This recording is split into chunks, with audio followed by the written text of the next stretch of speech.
Further in the series on where to find ideas for your scrapbooking, I wanted to show you this idea. I was at my local library and the local crafting association were having a show of some quilts. That gave me the idea for this layout, and what I've done is I've cut up little tiny pieces of paper into strips, into squares, and even tinier squares, and I've laid them out in a pattern like a quilt. I didn't really have a photograph that would go with this layout, but what I've discovered is that by looking around I found that I could take a photograph that would match this, and it's of a quilt that my mother patchworked together of different crocheted squares. So in this case the layout came before the actual photo.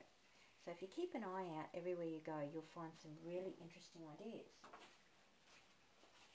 Another great place to think of is you're adding through your magazine. I was looking in a magazine, saw this and thought it looked really pretty, so I pulled the page out and kept it aside, and I thought that the detail here would be really nice to add on top of a photograph.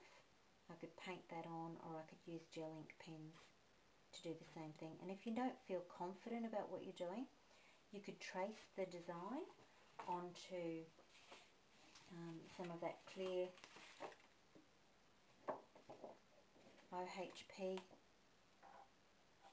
So trace the design on, get your craft knife out, cut out the design, and then place it down on your photograph and paint, or gel ink, or even you could use some glitter glues and things like that. So there's lots of different ways that you can explore a very simple pattern.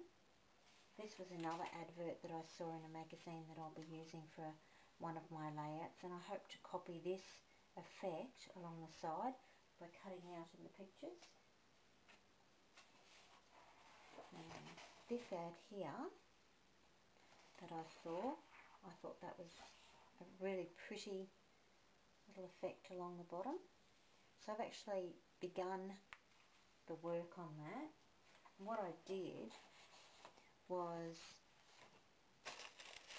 first of all, I traced out the design on tracing paper. I then drew that onto the back of the photograph, and then using my crafting knife I cut it out. You can see here I've actually followed through all of the cuts,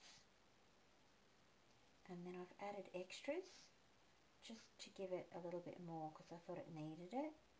But that's how I'm going to use this simple idea from this magazine advertisement. I'm going to reproduce it in a layout. So I hope you like those ideas. I hope that they're helpful, and I hope that they'll get you looking for different ideas in different places.